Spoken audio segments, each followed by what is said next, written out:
Hello and welcome to Perspectives, where we take a deep dive into the issues of the day and where we take a look at people's opinions on such issues. I am Ruth Osime.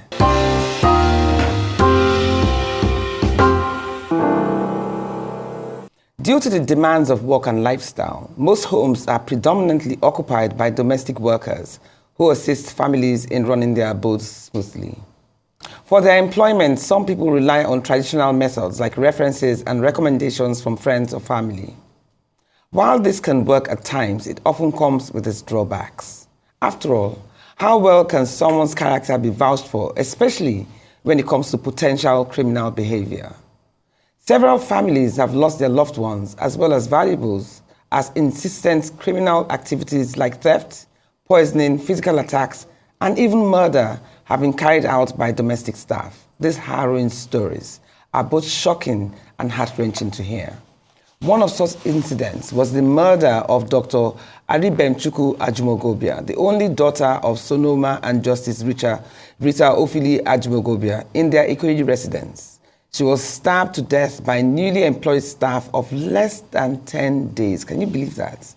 Her body was then dragged to the front of the gates to make it look like she was killed outside the premises. And even though all the bloodstains inside were carefully cleaned, they missed some spots because it happened at night. Cases like this have not only shattered the trust between employers and their domestic staff, it has highlighted the urgent need for Nigerians and corporate organizations to conduct thorough background checks and verification processes before employing or engaging any individual as a domestic staff. We're heading for a short break, but stay with us because we'll be right back to get acquainted with our guests. Bonike Thomas Ojo and Esigie Aguele. Perspectives will return in just a moment.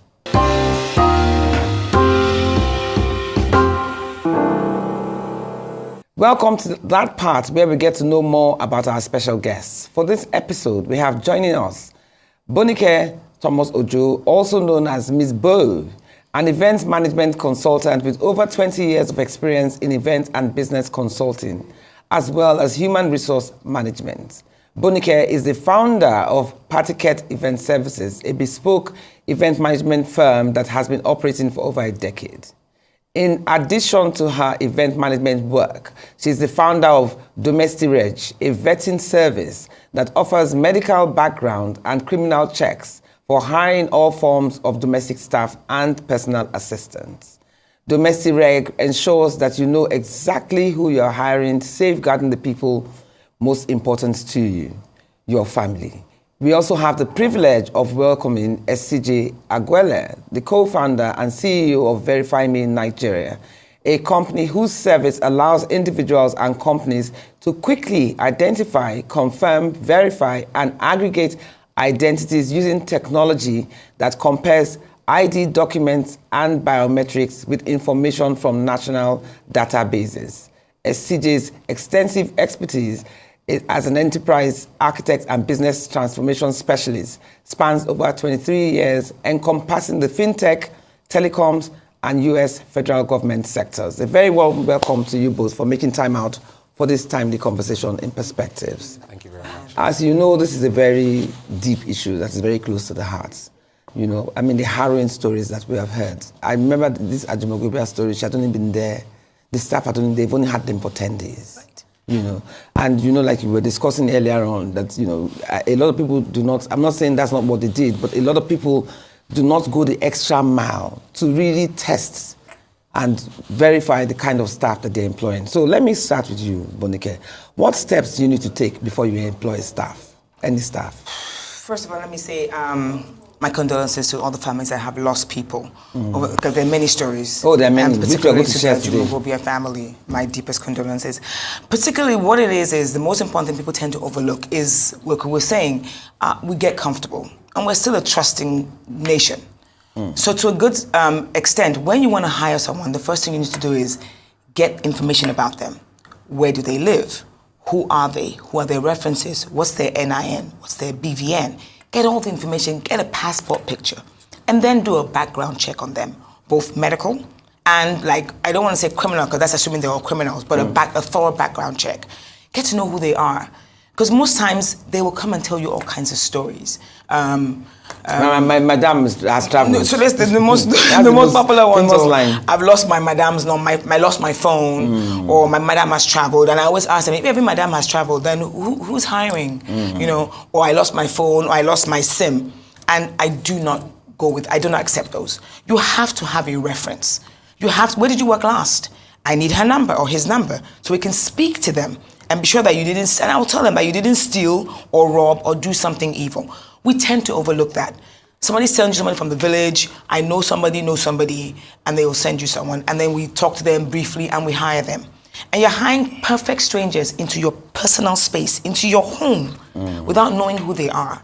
And that's one of the most important things, is to vet and check properly. Let's get to Esigie. First and foremost, tell us why Verify Me even was set up in the first place. You explain that story first before we now even go to the process of checking your staff and what have you. Yeah, no, so, the story of Verify Me is a very interesting one.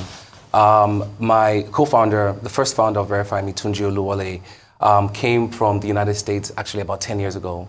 He came with his wife and son, hired a cook, and actually went through the process of doing a minimal, I would say, check, because at the time we didn't have ID verification. Within days, he had been poisoned by his cook. And this was all over the news in VGC. It was breaking news. And they slept for approximately 18 hours. And when they woke up, their house was completely cleaned out. How long had they had this cook? It was maybe a few days. He had been cooking for them, enjoying the rice and stew and jollof they were dreaming about from America at the time.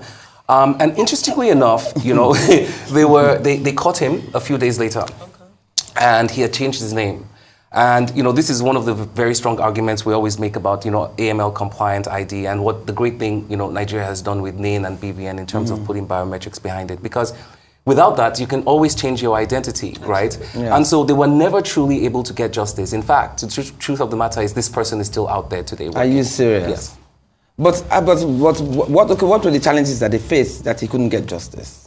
Because he had changed his name and there was no formal ID to say, okay, put your fingerprint here, right? Okay. This is you. You cannot, that's your face that's coming up. We've registered you as this. Right. This is why we actually have national identity that is backed by biometrics, right? It's so that people cannot change their identity. Yeah. Otherwise, you can change your identity. Okay, but when it comes to times to what's the process that you go through? Because you mentioned some brand called a product called Pluto. What is the process you go to from beginning to end when it comes to getting all this information that you require to put in for any staff? Yeah, no, fantastic. So the first thing is, you said people don't go the extra mile, in your opening statement. And one of the things we've worked very hard to do is make sure that maybe it's not a mile, right? Maybe it's 100 meters instead, so a very short distance. Is about making it easy because people in Nigeria have so much other things to do and focus on.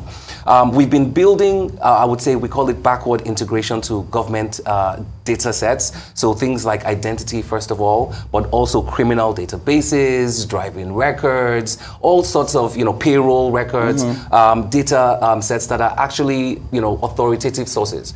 And we use NIN or BVN to link all of them. And then we aggregate the data, run them through algorithms to give risk scores to our customers, to make the analytics and analysis much easier for them. And so they can see, is this person, a 90% risk or 50%.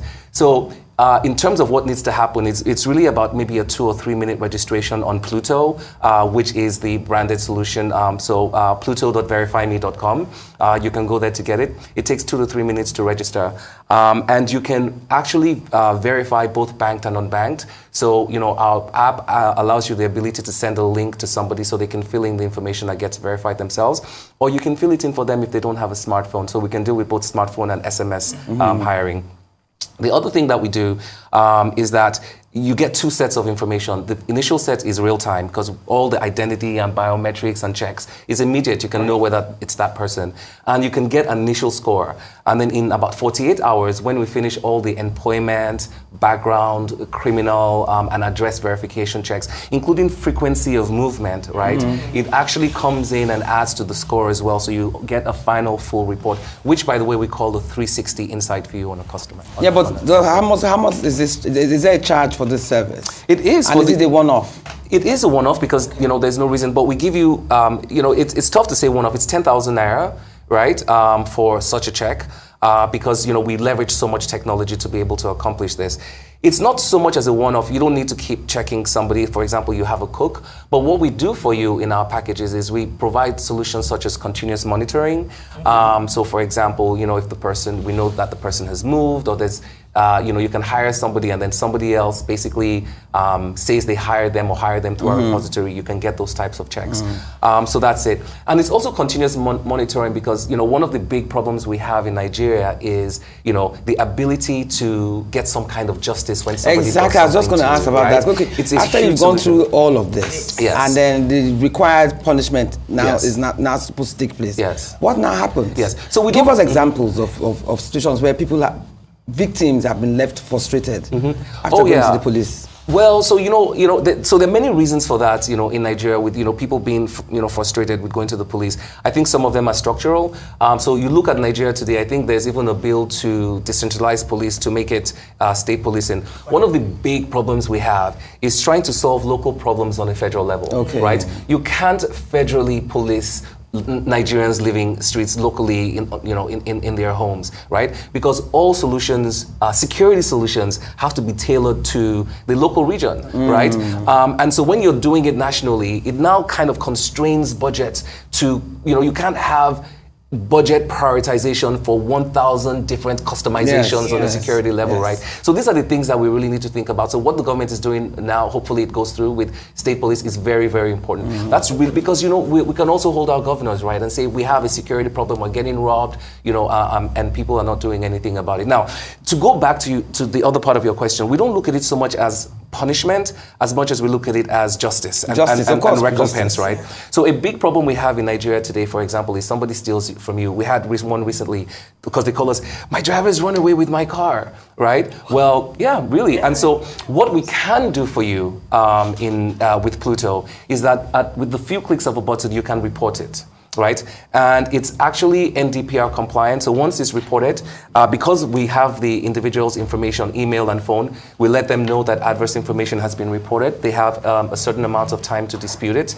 And after that time has passed, we actually propagate that information into their record. Now, because, for example, on the B2B side, as everyone knows, we're big on the B2B. We have about 400 banks and thousands of customers connecting to us.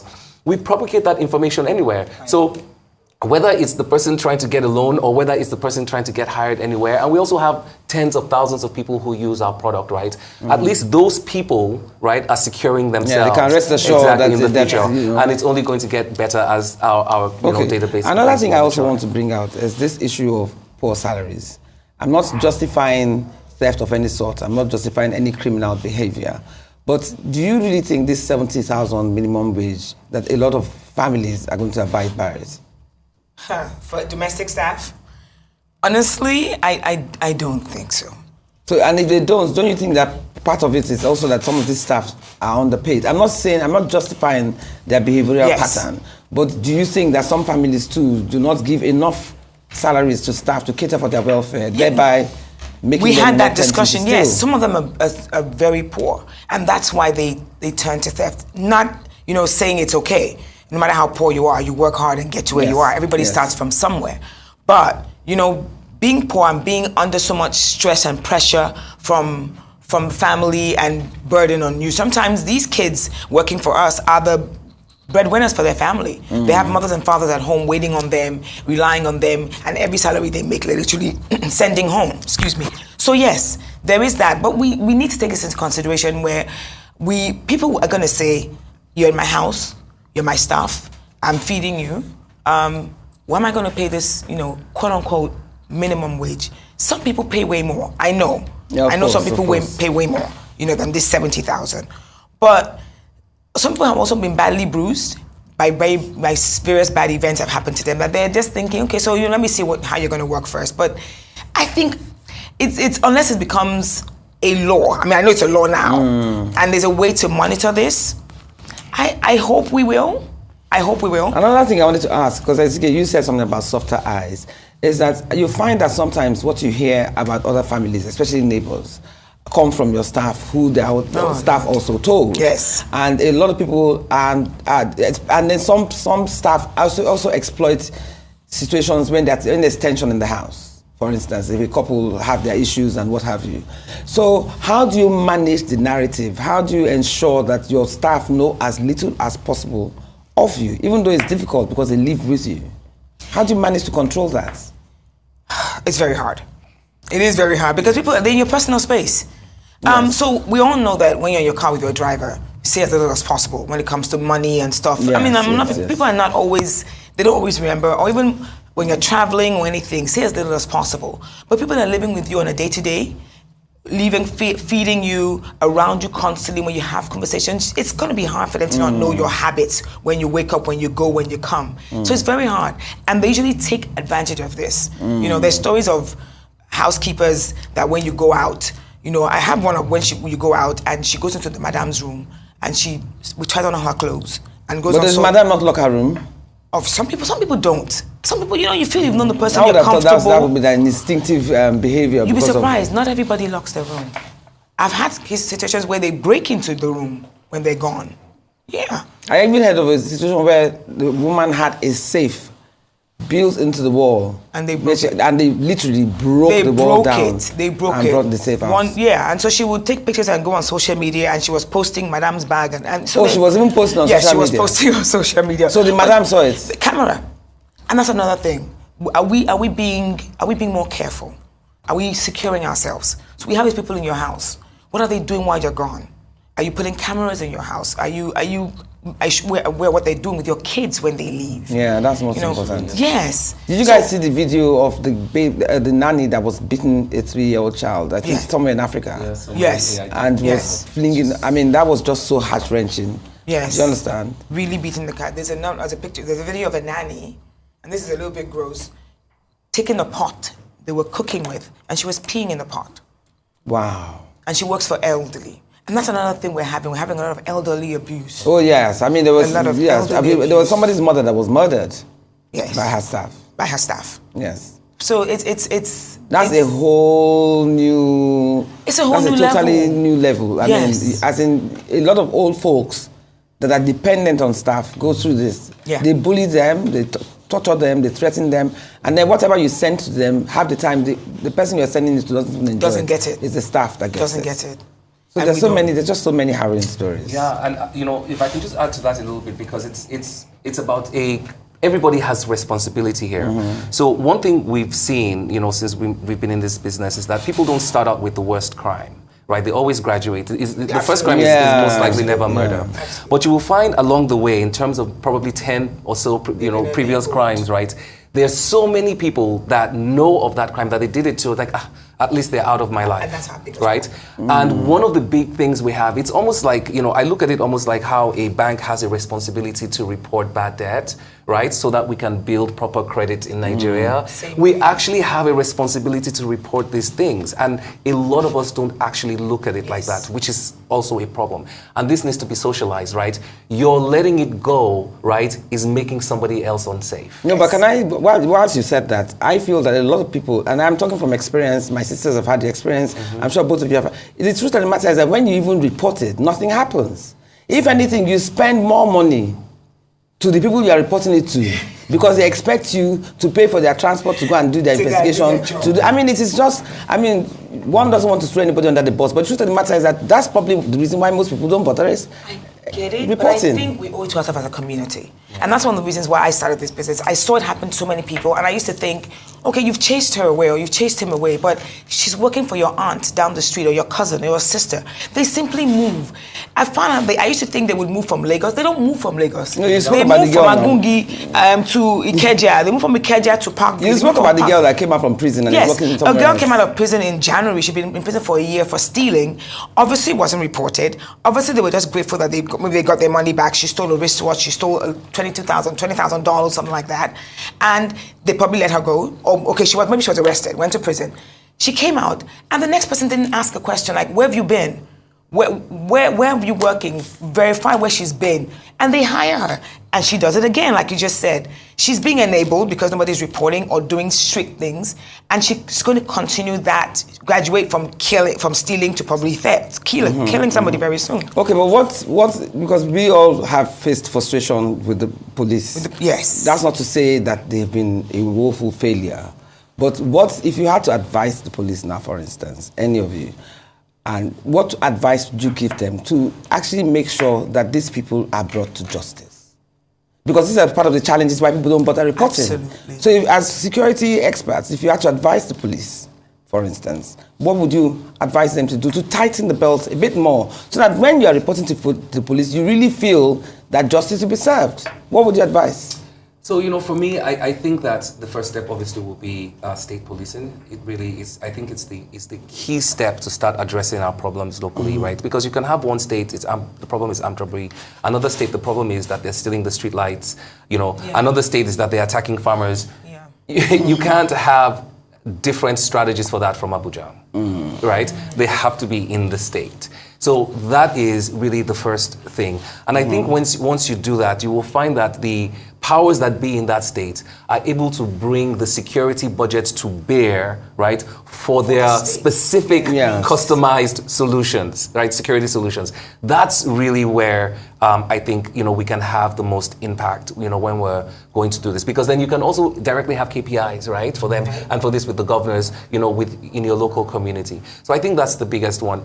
We also need to just socialize everybody, right, to know that, it's very important to enforce I would say enforce prosecution of crime because there's kind of like a moral hazard that reverberates across the society when you don't, right? And it kind of tears at the moral fabric. You just have to. And we have to just understand that discipline is very Okay, when you talk about moral fabric, there's some staff that you've had for a long time, 10 years, 15 years, 20 years, and what have you.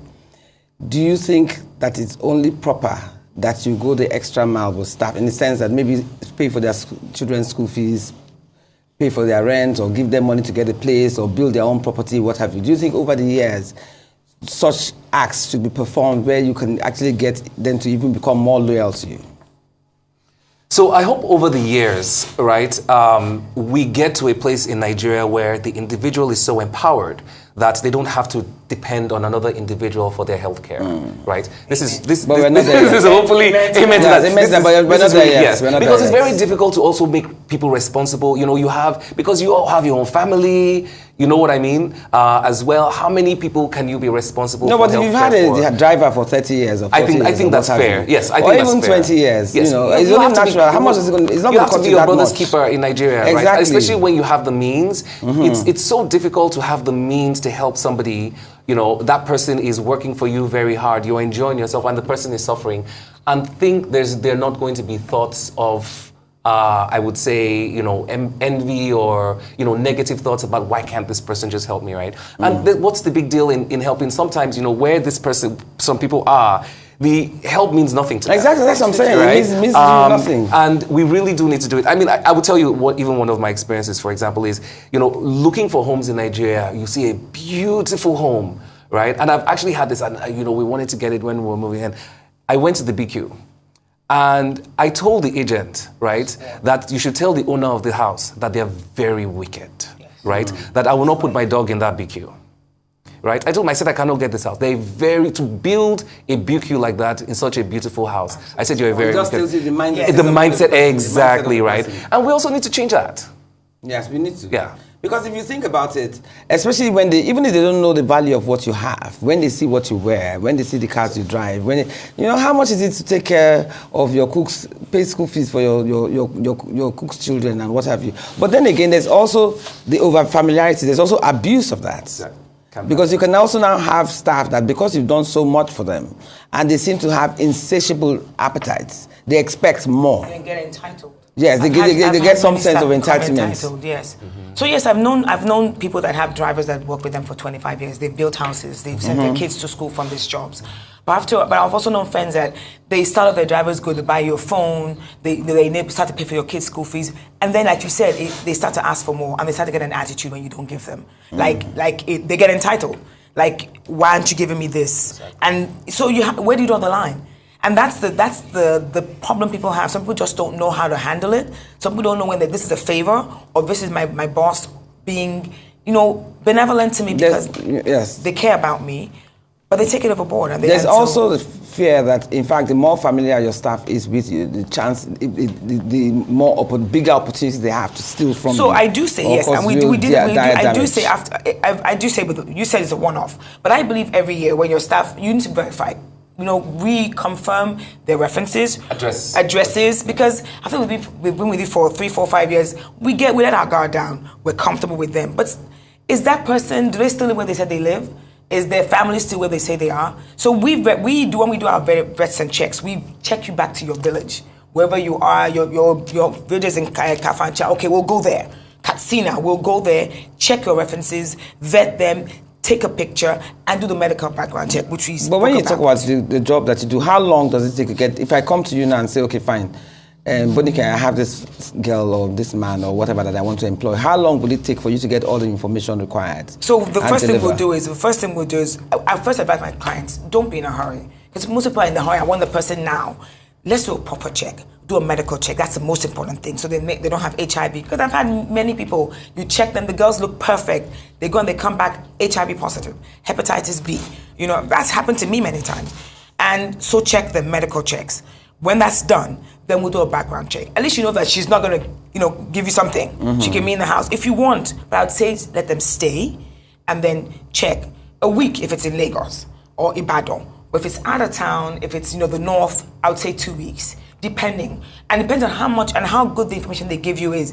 Most of them don't know their addresses, don't know their bus stops, don't know. So we actually have to go, but we physically go and verify these addresses. Okay. Anyway, we're going for a break now, so we'll continue with this for the second part. So don't go anywhere. Grab your cup of tea, as I always say, and see you back soon on Perspectives.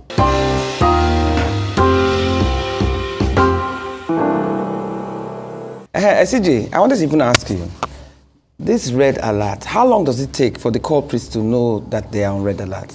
Once an alert is initiated, it's immediate because we have their email and text, so they get that. If we have mail information, we also mail to them as well to say there's been information reported, this is the information, you have 10 business days to report. Now, if it's what we consider like very serious emergency, maybe the person has done something very dangerous, that automatically comes with a police report. If they have a police report, we will report it immediately. Anybody who checks our repository will be able to be safer because they have access to that information. Okay, but has there been any success stories? Many, many success stories. So give us some. On two sides. So without calling the people specifically, yes, you don't have to. We've had many incidents, even within the same estate. So we have great partnerships with many estates that use us. We have found people who have literally robbed the entire house of somebody. Mm-hmm. You were saying they don't go far. In the same estate, trying to get a job in the same estate. No way. Yes. But Tunji's story where he was poisoned, the guy where they caught him was about 2 streets away. It wasn't, because he was already working somewhere else. He was already working somewhere else in somebody's house. Wow. To do the same thing again. No, the owner was like, hold on a second, I've been feeling sick. Right, so as they investigated, they found that they had been testing the sleeping poisoning on him. Oh my goodness, it was already doing the same thing to the second. Oh my God. That's the other thing though, yes. Yeah. It was poisoning them, going upstairs. Yes, I even heard, did you have the incident of some young staff, some young lady with 2 children, her staff poisoned the children and they died? Oh my goodness. Oh, so that's putting, what's that thing, Gamelin 20. Oh yeah, I have videos. Yes. Of what? Making them sleep? No, the kids confessing at yes, we put Gamelin 20 and they're like, why? Because I wanted to eat vegetable and you said I couldn't have any. Wow. That basic. And they're like, did we do anything to you? No, nothing. Why? I just, I was angry. Is it true that there's also I think there's a syndicate. There's a syndicate of domestic staff. So? Yes, I think so. I think they set them out to go for car robberies, different houses. No, not even for staff. Domestic, of course. It could happen. They will have it, because I remember there was one domestic staff that was sacked. It was a jeep that came to pick her up. Oh wow! And the person in the jeep was wearing chef's uniform. So there's a syndicate of them that they come to Lagos or Nigeria with that purpose. Work for somebody, steal what you can steal, because they also have people that they talk to. I've had situations where jewelry was stolen and you talk to the staff and she will tell you, I met one man somewhere, he said I should come somewhere, this, that and the other. and then half the time the jury, it's not even with them. It's with these people that they've stolen it for. Well, that happened to me. Exactly. My nanny went out and came back and she said some guy had spoken to her on the street. Yes, I've heard that. But that one, they claim is some kind of hypnotism they're doing. And she came back and she cleared all she had and she cleared my entire layer of drawers and gave it to him. And he told her to bring water and salt and stuff. I went to the police and the police just laughed and said, Madam, that's shosho. I said, what is that? Yeah, that's the first time I heard it. She said, Madam, they just did shosho. And it happens so around by the Ember months, actually way before, so like October, September, October. Because of Christmas. Yes, they start. They're really there, and they're targeting these younger girls. So even the girls that don't want to steal, and she came back and she was confused. She had no idea what had happened to her. I thought it was a lie. That's exactly what happened to my friend. I thought it was a lie, and my neighbor said, Ms. Bo, it's happened to my mom. My mom would happened to my mom. They hypnotize you in some way. I don't know how true it is, but the police seem to know. It must be true because if it's a story that reverberates a lot. But I remember clearly the man said, you can lock her up, but it's shosho, madam. And I'm like, what is that? He goes, it's a thing they do, but she's a bit too old for her to have fallen for that trick. That's what he said. It's a trick that they do. So what did you now do with the staff? I mean, it wasn't that she stole. So I didn't fire her. She continued to work for me. And she never stole another thing. Nothing had missed. She worked for me for 6 years. Nothing had missed before then. And nothing had gone missing before then. And nothing had gone missing afterward. So when the police said it was simply what it was, I let her stay, honestly, because I trusted her. Okay. And until she left, she was fantastic. There are good people out there. And that's the funny thing. There's so many bad stories. There are good stuff. And one thing I do, there's another side to this whole story which we're talking about. We have bad employers too in Nigeria. We have bad employers, like you said, the guy that built that horrible house. I can imagine what kind of employer he must be, But we have way more people doing more damage. Coming, like you said, I think they're coming, like I know chefs, for some reason, I'm not trying to, but they seem to come from out of town and they have this plan to steal. I had a chef that came to cook for me for a day. And while he was cooking, I was in the house. He was cooking because I wanted to just, cook, and then I didn't have a regular staff at the time. And it was my ex-nanny, a housekeeper, that had sent him to me. And he left, and I paid him. And then in another hour, she called me and said, Ma, did you give Vase something? And I said, no. She goes, he came home with a sack full of alcohol. No way. So while he was cooking, and I was his first and only day in my kitchen, he was cooking, he literally brought the sack that used to go to the market, and he emptied XO, Hennessy, champagne, but he left the empty cartons there. Yeah. So when I went there, I was like, there's nothing missing. And she said, Ma, he came home with a sack of alcohol, drinks. And I started opening them, and I saw empty boxes. It was happened to me. In the same day. How brave can you be? I think some of them just come and they know, like for instance, this Ajimogubia case now, apparently they've only been there for like about 10 days. So that was their plan? So that was their plan. That was obviously a plan. Like I mean, from the gate man to the I don't even know. And the cold-blooded killings that they do, you sometimes wonder, are they high? There's another woman that was even locked in the soccer bay. Yes, they stole her car. They stole her car. And there's a gentleman on the mainland another woman, they burnt her in the room. There's a guy that got killed by his gate man. I think the gate man had been asking for money or something repeatedly. And the guy finally said... The Maersk incident, I think, also a few years ago. Where? It's what? Maersk, was it in Parkview as well? So, yeah. What happened to him? I think one of the domestic staff killed his wife as well. Oh, God. So there really has to be aware, because this is why, like I said, when I started this, it happened to me, happened to friends, and I used to think, okay, so when you let them go, what happens? There's no daybase. It's also sad because almost every household, we're trying to change that. Exactly. So that's what we're saying. Every household has been affected by almost every, and yet we've done nothing. Yeah. And we're not aware that we need to rise up as a community and do something about this. Pay attention to the people like us trying to create a database where you can check before you hire. You can check, who is this person? Is she been arrested? Is she been wanted for theft? Is she wanted for kidnapping? We don't pay attention to those things.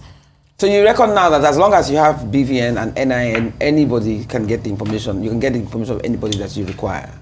Yes, and mostly, obviously, we want to use NIN because BVN is not technically an ID. It's an ID, yes, exactly. It's really for, has bank accounts. Exactly, and it's really for the financial sector, right? Yes. So, sticking to NIN. And sticking to one makes it easier to report, right? Yes. And NIN is what the government uses in terms of police. And so in terms of sharing data, I think, what's happening is that private sector, so companies like Verify Me and Domestic Reg, for example, are going to, first of all, start sharing data, right? So because it's not just about us, it's about us also working, collaborating with other people. And the wider the data in this space, right? Exactly. So, and I'm sure we're definitely going to do that. So there's a solution out there, right? The next step I think we have to get to in Nigeria is the socialization and the adoption. Listen, guys, there's a solution, so and secondly, adopt it, right? It's the 10,000 naira is not worth losing 10 million or your life or not having your family secure, and it works. Right, so I think that's really where we are now in that stage, and so many people are very excited. Okay, so you're saying now, Yes. basically, before you employ staff, is a 10-day to 2-week process. So in other words, if they bring the staff to you, you tell them to be on hold. To take you at least a week or two to do all this verification process before you now employ the staff. Yeah, so we actually do in about 48 hours because all the ID part is and biometric part and the analytics is real time. Some of the employment and background checks in terms of criminal and home address, we do that in about 48 hours. Because we're in the banking space, I'm sure everyone knows Verify Me, we do a lot of KYC for banks. We have 40,000 agents across the country. Okay. So we can pretty much check anybody anywhere physically in terms of address or employment and verify that. So we leverage that infrastructure across the board to really support this product for domestic verification. You said you're doing something with services. Lagos State. We are very exciting actually. We've been running a pilot with Lagos State for a few years now. Actually, we are the infrastructure at police stations when individuals are getting arrested, and we collect that data, of course, Lagos owns the data, house that data, but that data is also reusable and accessible to police. So for example, we've had a few incidents in the news, I think a few years ago, where they caught a traffic robber, and when they arrested him, they found that he had a litany of crime that RRS had arrested him for. Wow. That actually is Verify Me's infrastructure that's able to provide that for Lagos State. Yeah, but are you going to take that also, make it national, not just Lagos State? We are trying, we're trying to, get adoption across the states and, hopefully on the federal level as well. But of course, Lagos has always been a leader in digitization, right? And when it comes to this. So they, and I have to say, Tunji Disu, at the time, just such a visionary when he was head of RRS in Lagos. Really, proselytized and brought it in.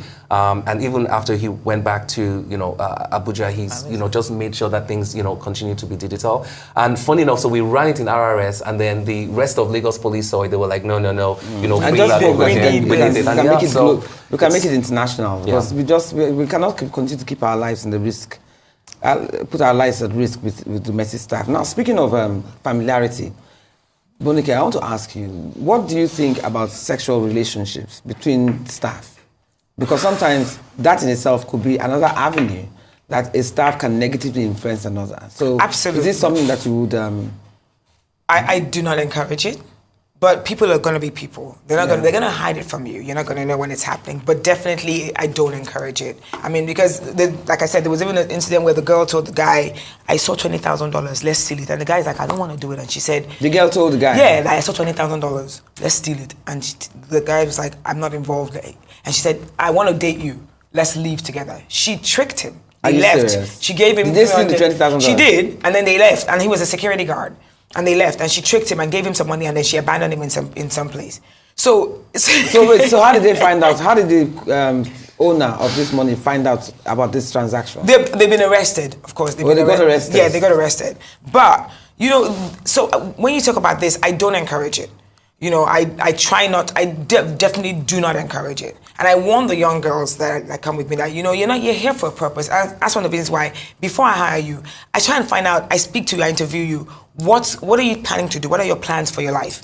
Because if you don't have anything to do, then you're probably here for something, negative. You have to have a vision and a focus where you're going with your life. And in that regard, you're probably focused on you're here to work for a purpose and you're trying to achieve that purpose. But familiarity, no. I totally frown against it. But there's no way I can say, 100%.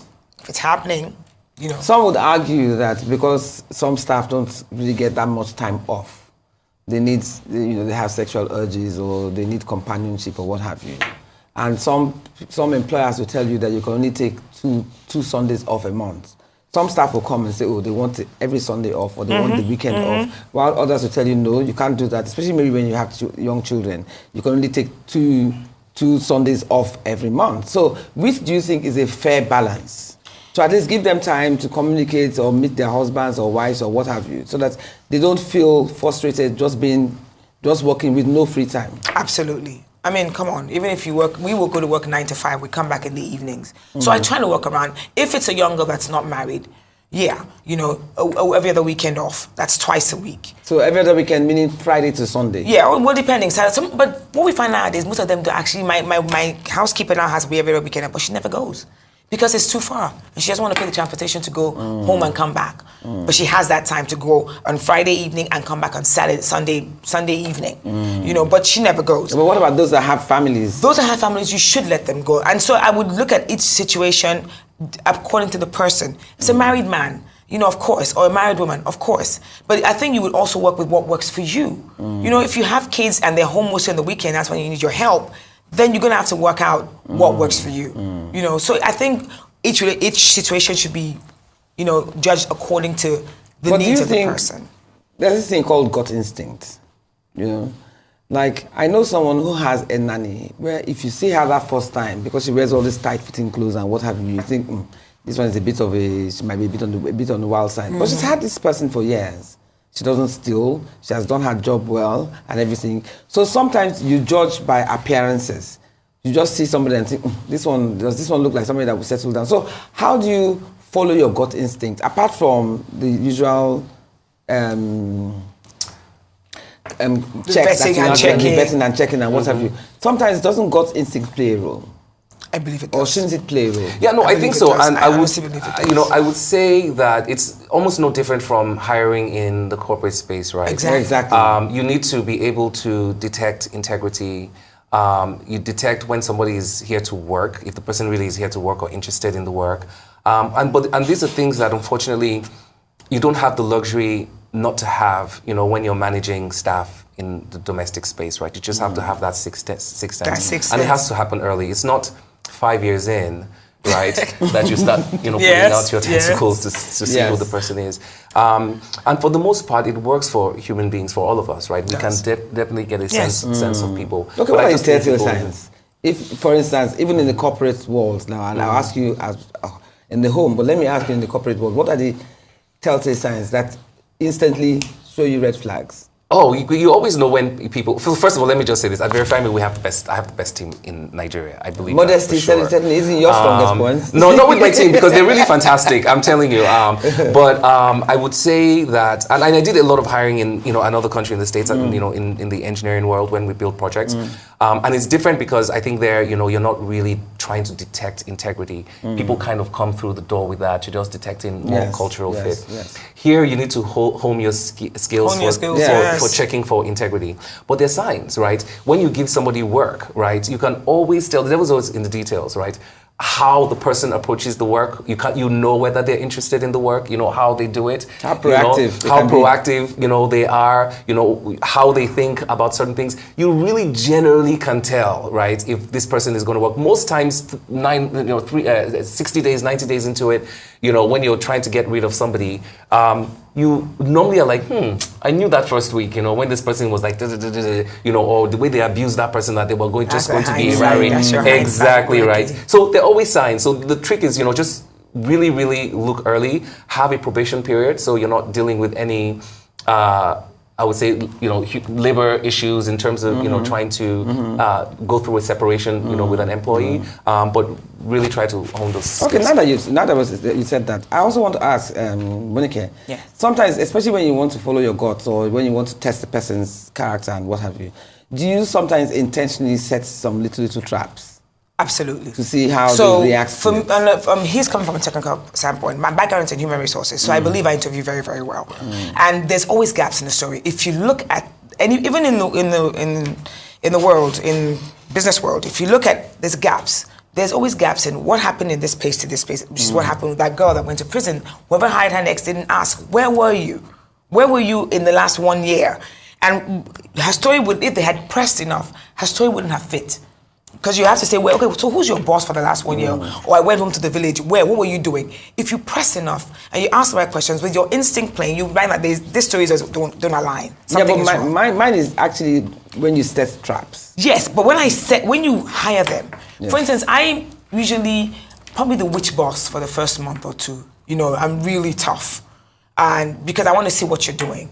And I would, leave my jewelry around, leave my door open. Yeah, that's personal, saying, yes. And see if you're going to, or send you on an errand and give you a list of things to do, monies, and then maybe for the first 2 weeks, don't ask for feedback or a breakdown. And then out of the blue, just ask you, you went somewhere, give me a rundown. That is actually one of the easiest traps. Yes. When they have change, and they don't return never they never want to change. return change. I feel that is one of the biggest telltale signs as to whether or not you can. The 100 naira that you didn't, I had change of 100 naira. You should be able to say that.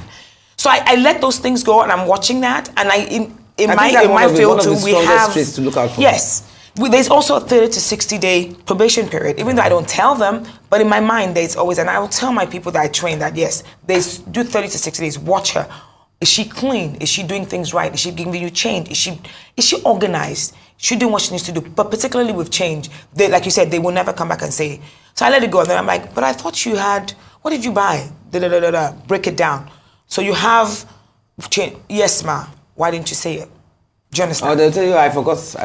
They forgot. But it's also the issue of cameras. Do you think they should know where every single camera is? So I think that's a personal issue. I have cameras in my home, and I let them know. There's a camera here, and it's watching you. Yeah, but are there places where you can put cameras in the house? Yes. They're not aware. Yes, of course. So you can let them know there's a camera here watching you. Yeah. But then if you want to, you can also have this small cameras, which you could have in the house, which is also recording. And they're attached to they're so easy. I mean, really, everybody should have this thing. They're so easy. They're on Amazon. I don't know if we're allowed to say this, but yeah. And they cost so little. And they attach to Wi-Fi. We all have internet. Attach them, let them be there recording the places, that even if it's just to watch the kids, the nanny with the kids. So while you're at work, it's on your phone. Wherever you are in the world, you can see your house, you can see your nanny, you can see what's going on with your kids. You can see the kitchen, you can see what she's cooking. She's poisoning you, you can see. Yes, but yeah, I agree with that. You could also have hidden cameras that they don't know, because they can always say, oh yeah, because they say, oh, the camera is not here, so I turn off the switch by mistake and I turn that one off. So you can have those ones that you can tell them it's there. So they also know that I'm aware and I'm watching. We can have the hidden ones that they don't know where they are. Because those ones could also be, or they can, like if they know this one is here, they can go out of angle. Exactly, that's what I was They can go out of angle so that you can't see, but they have hidden ones that they don't know are there. It's really, it's up to you. I let mine know that there's cameras watching you and you better not switch it off. Okay, Esigie, what extra safety measures do you think people should take? Because this is actually has now become a menace in our society and it can't be played down. I mean, the Ajumogubia story is just one of many that we've heard. It's so sad. Look at your friend, and the boy was walking 2 doors away. So what more stringent steps do you think people need to take? Even after you've done the Verify Me process, you've done everything, what extra step do you think people just need to adhere to? So, I really do think that if you do, between, using things like Verify Me and obviously domestic reg, these are the things that you can do. It will probably help you take care of, 90% of the problem. And then obviously with the sixth sense as well, maybe you can, increase that. But obviously there's no 100% fail safe. What we're really trying to get to is get these numbers as close to 0 as possible. But, the truth is, if we're not even doing this basic one now, I also think that we need to communicate more with our staff, because some people just see their staff as statues or robots. Yeah. There's really no interaction. I feel that to a certain extent, which is why I was asking about extra steps. You need to know about your staff's family. You need to know about their siblings. Don't you think that is also necessary? So there's a stronger sense of connection. And maybe if they feel that you do care, they might not be so quick to be, I don't know. I guess I so. think that is too much familiarity. There's that thin line. So I think for me, it's just like the corporate space. You know, if for me, you got to know your staff and know their families, because, you know, everybody's building lives. Nobody, as you're working, you're also building your life at the same time, right?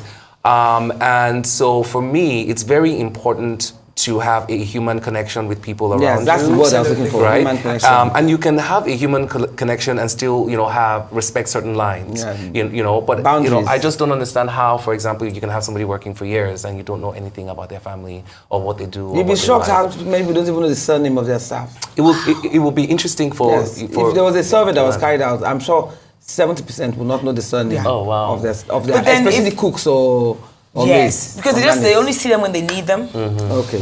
Thank you so much. I wish we had more time as always, but thank you so much for being with us. Bonike, Black Beauty, thank you so much, Esigie, for being with us. Thank you for having us. Thank you for your deep insights and your very, very thoughtful advice, and we hope that anybody that has watched this will learn one or two things from what you have said so far. And verify me is the way forward. Thank you very much. So, thank you. So, simple. Safety is as simple as ABC. Always be careful.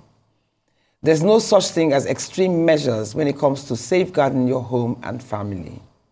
Security is not about living in fear. It's about living with awareness and taking proactive steps to minimize risks. To those who have lost loved ones to domestic crime, my heart goes out to them. May the souls of the departed rest in peace. For those who have lost irreplaceable valuables, when losing something valuable to the eye, you learn to treasure things more valuable to the heart. And as I keep saying, life is a learning curve. That's all we have time for today. You've been watching Perspectives here on Arise News with me, Ruth Osime. Until next week, do stay safe and have a hugely rewarding week. Bye.